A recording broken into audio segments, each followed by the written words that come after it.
साथियों,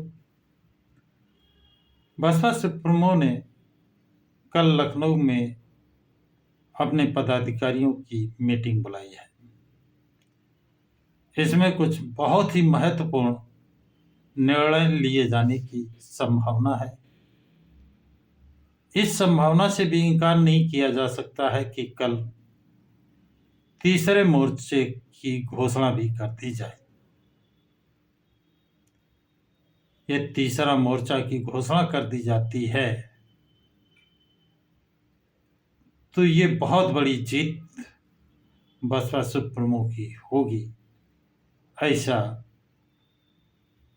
राजनीतिज्ञों का और बसपा के पदाधिकारियों का मानना है। मेरा भी यही मानना है। तो साथियों, कल की मीटिंग में पहला तो ये हो सकता है कि कुछ पदाधिकारी इधर से उधर किए जाएं, कुछ नए लोगों को जिम्मेदारी दी जाए। दूसरा ये कि जो लोग किसी कारण से पार्टी से हटाए गए हैं, निकाले गए हैं या निकल गए हैं, उन सबको ससम्मान वापस पार्टी में लिया जाएगा और उन्हें उनकी कार्यक्षमता के अनुसार कार्य दिया जाएगा, जिम्मेदारियां दी जाएंगी।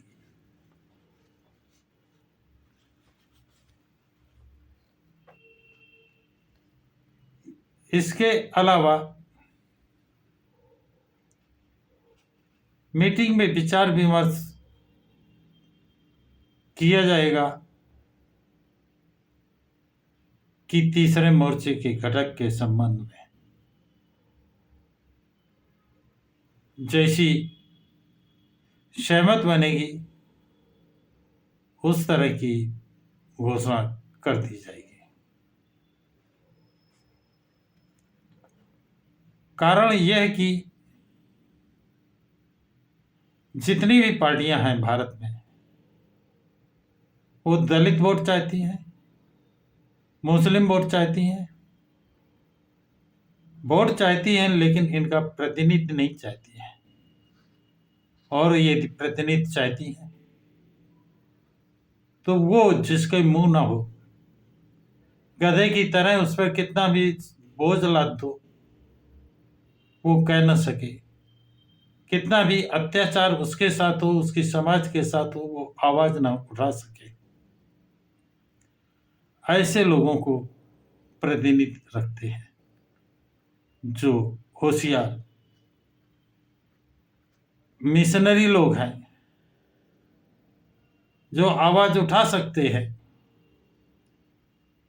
उनको वहां पर जगह नहीं दी जाती है। बेचैनी इसी बात की है। अभी आपने देखा होगा कुछ दिन पहले AIMI के महासचिव ने पत्रकार वार्ता में कहा कि मैं चाहता हूं कि इंडिया गठबंधन बसपा सुप्रीमो को प्रधानमंत्री पद का प्रत्याशी घोषित करे। हम बिना शर्त समर्थन, हमारे राष्ट्रीय अध्यक्ष बिना शर्त समर्थन देने को तैयार है। लेकिन इंडिया गठबंधन तो बात करने को नहीं तैयार है।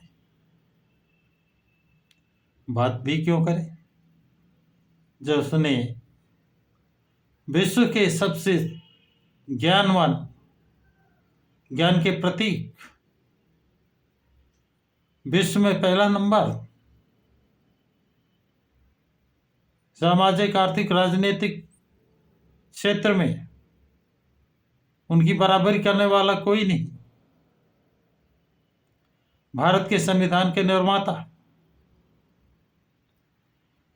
विश्व के अनेक देशों में उनकी अब मूर्तियां स्थापित हुई, विश्वविद्यालयों में उनकी मूर्तियां लगी,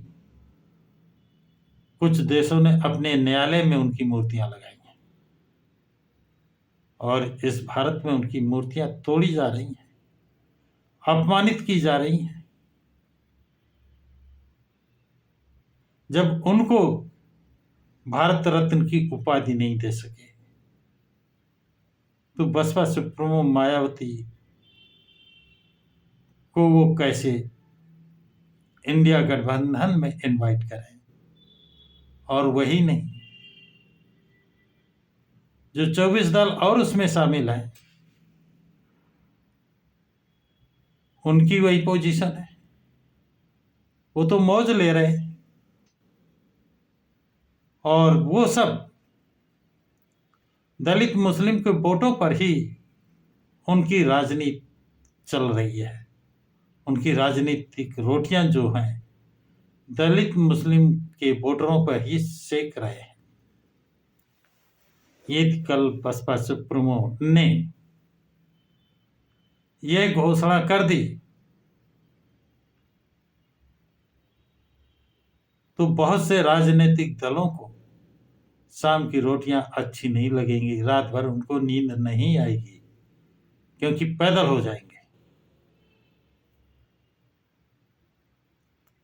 ये इतना वजनदार गठबंधन तैयार होगा, बेमिसाल होगा। दोनों की जरूरत है। मानवर काशीराम ने कहा था, दलित मुस्लिम करो विचार, कब तक सहोगे अत्याचार। जिसे लोग नारा कहते हैं, स्लोगान कहते हैं, नहीं, ये मानवर काशीराम के दिल की आवाज थी कि सबसे ज्यादा अत्याचार दलित और मुस्लिम पर ही हो रहा है।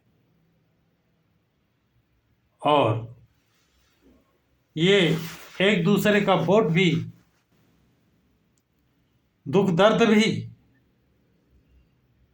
बांटने को तैयार है, एक दूसरे से कंधा मिलाकर खड़े होने के लिए तैयार है, चलने को तैयार है।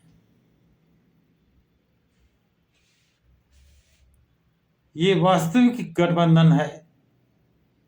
इसमें न ऊंच नीच है, न भेदभाव है, न जात पात है।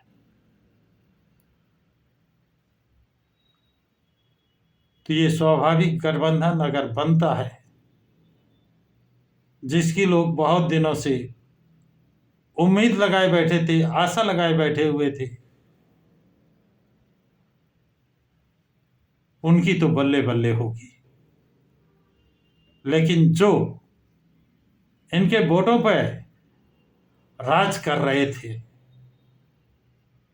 उनके राज धराशायी हो जाएंगे। विचारणीय प्रश्न ये है, वो लोग अपनी खुराफात से गठबंधन में फूट डालने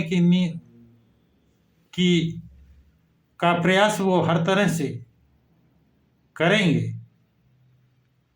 लेकिन दलित मुस्लिम का गठबंधन अगर होता है तो इसे तोड़ पाना नामुमकिन होगा, क्योंकि ये दोनों ऐसे लोगों के सिखाने में नहीं आते हैं। ऐसा मेरा मानना है, मेरा नहीं और भी बहुत से राजनीतिज्ञों का मानना है। और ये दलितों की डिमांड तो जिस समय स्वराज की बात चली थी, तो जो हिंदू अपने को कहता है, जो छूना पसंद नहीं करता था, छाया पसंद नहीं करता था, वो अपनी जनसंख्या बढ़ाने के लिए इन दलितों को, अनटचेबल को वो हिंदू कहने लगा। लेकिन जात पात, छुआछूत आज भी विराजमान है, उसे खत्म नहीं किया।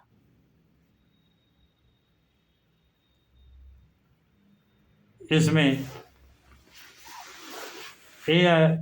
AIMI पार्टी के महासचिव ने पहले ही पत्रकार वार्ता में कहा था कि इंडिया गठबंधन जिस दिन बसपा सुप्रीमो मायावती को प्रधानमंत्री पद का दावेदार घोषित कर देगा, हमारा बिना शर्त समर्थन इंडिया गठबंधन को होगा।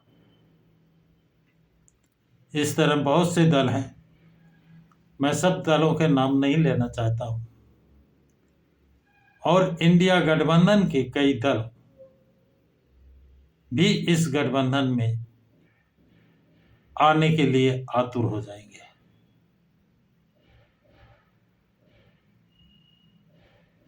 और जो इनके बॉर्डरों पर राज कर रहे हैं, उनके ताज छीनने का डर कल से ही शुरू हो जाएगा।